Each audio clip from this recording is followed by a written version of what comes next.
Hello everyone, आज हम लोग पढ़ने वाले हैं क्लास 9th की विज्ञान की बुक से चैप्टर नंबर 3 परमाणु एवं अणु की पार्ट 2।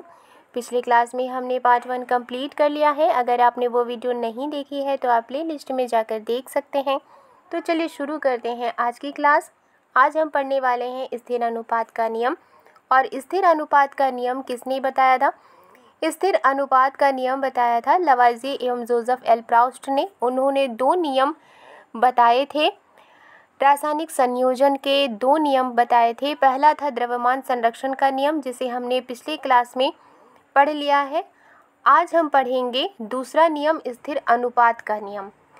स्थिर अनुपात का नियम क्या होता है, इसे हम डिटेल में समझेंगे। लिखा है, लवाइजे और दूसरे वैज्ञानिकों ने इस बात पर प्रकाश डाला, इस बात पर रोशनी डाली कि कोई भी यौगिक जो होती है वो किससे बनी होती है? 2 या 2 से ज़्यादा तत्वों के मिलने से बनी होती है। यानी कि जब 2 या 2 से ज़्यादा तत्व आपस में मिलते हैं तब किसका निर्माण होता है? यौगिक का निर्माण होता है। और इस तरह से जो यौगिक मिलते हैं उनका अनुपात स्थिर होता है। यानी कि अगर कोई भी तत्व है, इनकी जो क्वांटिटी जितनी आपस में मिलेगी, हमेशा उतनी ही क्वांटिटी मिलने से ही वो यौगिक तैयार होगी, वो यौगिक बनेगी। चाहे वो तत्व किसी भी स्थान से लिया गया हो, किसी भी स्थान से प्राप्त किया गया हो, या फिर किसी ने भी उस यौगिक को बनाया हो, वो यौगिक जिस तत्वों के मिलने से बनी होती है उस यौगिक में उन तत्वों का अनुपात हमेशा सेम रहेगा। ऐसा नहीं है कि वो अलग हो जाएगा। एग्जाम्पल के लिए यहाँ पर लिखा है कि जो जल होता है वो यौगिक होता है। क्यों? क्योंकि जल में हाइड्रोजन भी होता है और ऑक्सीजन भी होता है। हाइड्रोजन एक तत्व है और ऑक्सीजन भी एक तत्व है, और इन दोनों तत्वों के मिलने से ही जल बनता है। इसलिए जल क्या है? एक यौगिक है। और इसीलिए यहाँ लिखा है कि जो जल होता है वो यौगिक है, और जल में हाइड्रोजन और ऑक्सीजन के द्रव्यमानों का जो अनुपात है वो हमेशा 1:8 होता है। चाहे जल का स्रोत कोई भी हो, यानी पानी कहीं से भी मिला हो, चाहे वो समंदर से मिला हो, चाहे वो झील से मिला हो, चाहे वो नदी से मिला हो, चाहे वो कुएं से मिला हो, कहीं से भी अगर पानी मिलता हो, उनके द्रव्यमानों का जो अनुपात होगा वो हमेशा 1:8 होगा। इसी तरह अगर 9 ग्राम पानी का अपघटन करें, अपघटन मीन्स तोड़ना। अगर हम 9 ग्राम पानी को तोड़ें, यानी पानी में क्या होता है? हाइड्रोजन। पानी कैसे बनता है? हाइड्रोजन और ऑक्सीजन के मिलने से। अगर हम पानी को अपघटन करें, पानी का अपघटन करें, उसे तोड़ें, तो हमेशा 1 ग्राम हाइड्रोजन और 8 ग्राम ऑक्सीजन ही मिलेगी। इसी तरह अमोनिया की बात करें, जिसे NH3 कहा जाता है, नाइट्रोजन और हाइड्रोजन द्रव्यमानों के अनुसार हमेशा 14:3 के अनुपात में विद्यमान रहते हैं। अमोनिया किससे मिलकर बना होता है? अमोनिया किन तत्वों के मिलने से बना होता है? नाइट्रोजन और हाइड्रोजन के मिलने से बना होता है।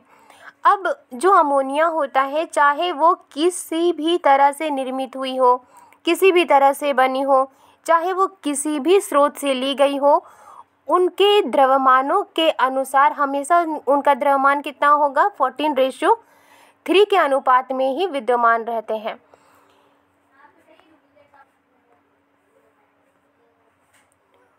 ऊपर के एग्जाम्पल से हमें क्या पता चलता है? ऊपर के एग्जाम्पल से हमें ये पता चलता है कि जो यौगिक होते हैं वो तत्वों के मिलने से बने होते हैं, और उनमें जो अनुपात होता है वो स्थिर रहता है, और इससे स्थिर अनुपात के नियम की व्याख्या होती है, जिसे निश्चित अनुपात का नियम भी कहते हैं।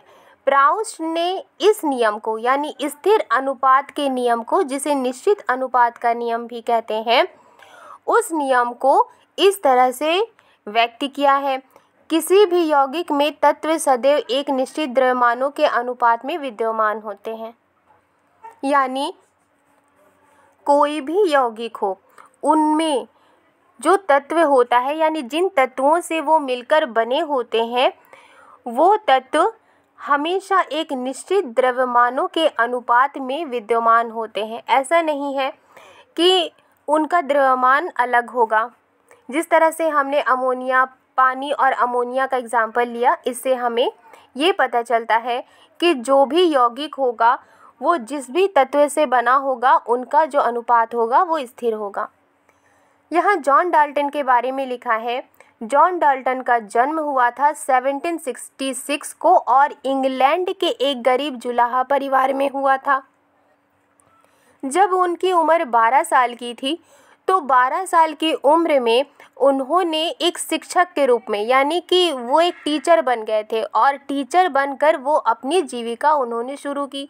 यानी कि अपनी जो डेली लाइफ की जो ज़रूरत है वो किस तरह से वो पूरा करते थे, किस तरह से वो अपने पैसे कमाते थे। शिक्षक के रूप में वो टीचर बन गए थे 12 साल की उम्र में और उसी से उन्हें पैसे मिलते थे और वो अपना खर्च चलाते थे।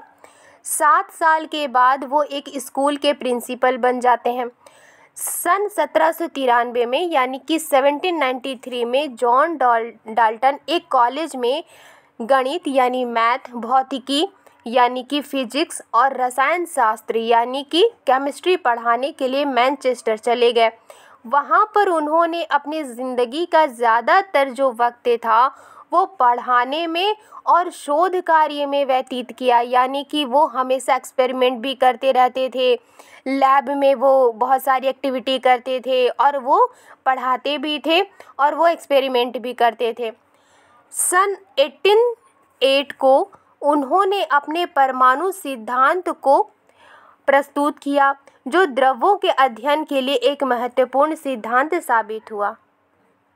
यानी कि जॉन डाल्टन ने 1808 में यानी कि 1808 में उन्होंने परमाणु के सिद्धांत को यानी कि एटम के प्रिंसिपल को उन्होंने प्रस्तुत किया था, जो द्रव्यों के अध्ययन के लिए यानी कि जो पदार्थों के अध्ययन के लिए, पदार्थों के पढ़ाई के लिए इम्पॉर्टेंट सिद्धांत साबित हुआ, इम्पॉर्टेंट प्रिंसिपल साबित हुआ।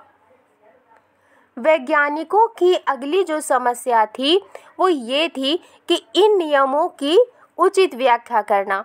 यानी कि जो भी नियम बनाए गए थे, जो भी नियम बताए गए थे, उन नियमों की सही व्याख्या करना वैज्ञानिकों की अगली समस्या थी। अंग्रेज रसायनज्ञ जॉन डाल्टन ने, यानी कि जॉन डाल्टन कौन थे? एक अंग्रेज़ थे और वो केमिस्ट्री भी पढ़ाते थे, अपना एक्सपेरिमेंट भी करते थे। जॉन डाल्टन ने द्रव्यों की प्रकृति के बारे में एक आधारभूत सिद्धांत प्रस्तुत किया। यानी कि पदार्थों के नेचर के बारे में एक आधारभूत सिद्धांत प्रस्तुत किया, प्रिंसिपल प्रस्तुत किया, सिद्धांत उन्होंने बताए किसके बारे में? पदार्थों के नेचर के बारे में। डाल्टन ने द्रव्यों की विभाज्यता के बारे में यानी कि पदार्थों के टुकड़े होने के बारे में अपना एक विचार प्रदान किया, जिसे उस समय तक दार्शनिकता माना जाता था। यानी कि उस समय तक जो भी पदार्थ है उसके जब टुकड़े किए जाएंगे तो एक ऐसा समय आएगा जब उसके टुकड़े और नहीं किए जा सकते।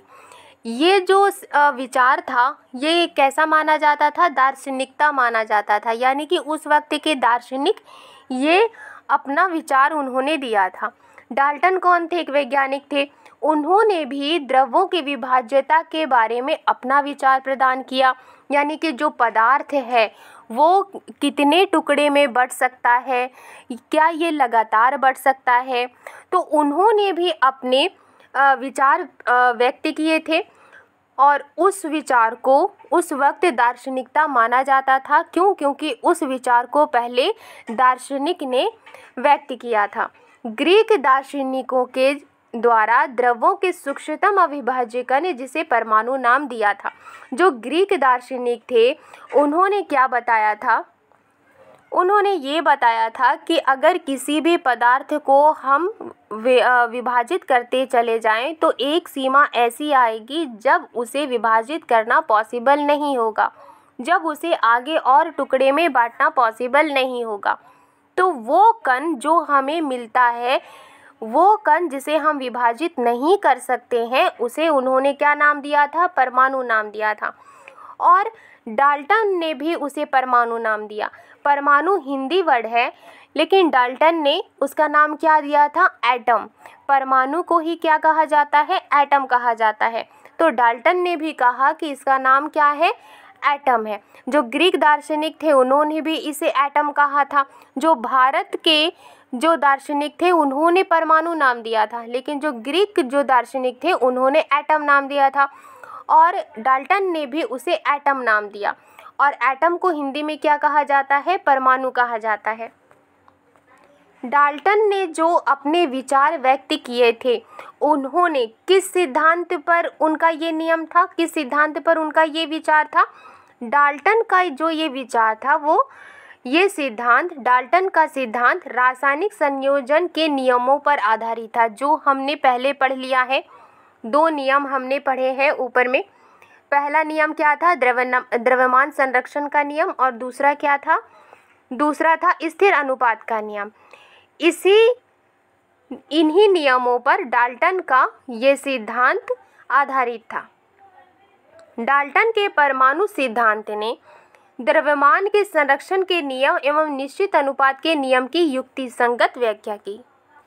डाल्टन ने बहुत सारे एक्सपेरिमेंट किए थे, और उसके आधार पर डाल्टन ने परमाणु सिद्धांत दिया था उन्होंने, यानी कि एटम प्रिंसिपल दिया था उन्होंने। तो डाल्टन के परमाणु सिद्धांत ने द्रव्यमान के संरक्षण के नियम और निश्चित अनुपात का नियम, ये दोनों नियम हमने ऊपर पढ़ लिया है। इन दोनों नियम को उन्होंने युक्ति संगत व्याख्या की, यानी कि पूरे डिटेल में उन्होंने इसके बारे में बताया, इसकी व्याख्या की। डाल्टन के परमाणु सिद्धांत में क्या था? डाल्टन के परमाणु सिद्धांत के अकॉर्डिंग, डाल्टन के परमाणु सिद्धांत के अनुसार जितने भी द्रव्य होते हैं, जितने भी पदार्थ होते हैं, चाहे तत्व हो या यौगिक हो या मिश्रण हो, सभी सूक्ष्म कणों से मिलकर बने होते हैं, यानी कि बहुत छोटे छोटे कणों से मिलकर बने होते हैं। और इन्हीं कणों को क्या कहा जाता है? परमाणु कहा जाता है। इंग्लिश में क्या कहते हैं? एटम कहते हैं। डाल्टन के सिद्धांत की विवेचना निम्न प्रकार से कर सकते हैं। अब डाल्टन ने जो सिद्धांत दिया था, उसकी विवेचना इस तरह से हम निम्न प्रकार से कर सकते हैं। किसके सिद्धांत को? डाल्टन के सिद्धांत की विवेचना निम्न प्रकार से कर सकते हैं। पहला क्या है? जितने भी पदार्थ होते हैं वो परमाणुओं से ही बने होते हैं, यानी कि वो एटम से ही बने होते हैं। जो रासायनिक अभिक्रिया में, यानी कि केमिकल रिएक्शन में भाग लेते हैं, यानी कि जितने भी पदार्थ होते हैं वो किससे बने होते हैं? वो एटम से बने होते हैं, चाहे वो तत्व हो, चाहे वो यौगिक हो, चाहे वो मिश्रण हो। वो किससे बने होते हैं? वो परमाणु से बने होते हैं, और वो रासायनिक अभिक्रिया में भाग लेते हैं, यानी कि उनमें केमिकल रिएक्शन होता है। परमाणु यानी कि एटम अविभाज्य सूक्ष्मतम कण होते हैं, यानी कि उन्हें और टुकड़े में नहीं बांटा जा सकता। और जो रासायनिक अभिक्रिया में, यानी कि जब उनके बीच में 2 या 2 से ज़्यादा तत्व या यौगिक आपस में मिलते हैं, तो उनके बीच केमिकल रिएक्शन होता है, रासायनिक अभिक्रिया होती है, जिससे कि नए पदार्थ बनते हैं। तो जो परमाणु होते हैं वो अविभाज्य होते हैं, यानी कि और टुकड़े में नहीं बांट सकते, और रासायनिक अभिक्रिया में, यानी कि केमिकल रिएक्शन में ना तो वो सृजित होते हैं, यानी कि ना ही उनमें बढ़ोतरी होती है और ना ही उनका विनाश होता है, यानी कि उनका द्रव्यमान स्थिर होता है। ना ही उनमें सृजित होती है, ना ही उनकी बढ़ोतरी होती है, ना ही उनका विनाश होता है। दिए गए जो भी तत्व होते हैं, उनके जितने भी परमाणु होते हैं, उन सभी परमाणुओं का द्रव्यमान और रासायनिक गुणधर्म इक्वल होता है, समान होता है। अलग अलग तत्व के परमाणुओं के द्रव्यमान, यानी कि अलग अलग तत्व होंगे, उन सभी अलग अलग तत्वों के परमाणु के द्रव्यमान और रासायनिक गुणधर्म अलग अलग होते हैं। अलग अलग तत्वों के परमाणु परस्पर छोटी पूर्ण संख्या के अनुपात में, यानी कि अलग अलग जो तत्व होते हैं जब वो आपस में मिलते हैं उनके बीच में केमिकल रिएक्शन होता है, जब वो आपस में मिलते हैं वो छोटी और पूर्ण संख्या के अनुपात में संयोग कर, यानी कि मिलकर यौगिक का निर्माण करते हैं। किसी भी यौगिक में परमाणुओं की सापेक्ष संख्या एवं प्रकार निश्चित होते हैं। कोई भी यौगिक हो उसमें परमाणुओं की सापेक्ष संख्या और प्रकार निश्चित होते हैं, वो नहीं बदलता है। ऐसा नहीं है कि जब तत्व आपस में जिस अनुपात में मिलते हैं उनका जो प्रकार है वो अलग हो जाएगा, वो हम ऐसा नहीं है, बल्कि जिस भी अनुपात में वो मिलेंगे हमेशा उनका सापेक्ष संख्या और प्रकार निश्चित ही होता है। नेक्स्ट क्लास में हम ये पढ़ेंगे कि परमाणु में और भी छोटे छोटे कण विद्यमान होते हैं, यानी कि जो परमाणु होता है उससे हम अब विभाजित नहीं कर सकते, उसे हम बांट नहीं सकते, लेकिन परमाणु में और भी छोटे छोटे कण विद्यमान होते हैं। ये हम नेक्स्ट चैप्टर में पढ़ेंगे। आज के लिए बस इतना ही। वीडियो पसंद आई है तो लाइक एंड सब्सक्राइब करना मत भूलिएगा। मिलती हूँ नेक्स्ट वीडियो में। Thank you.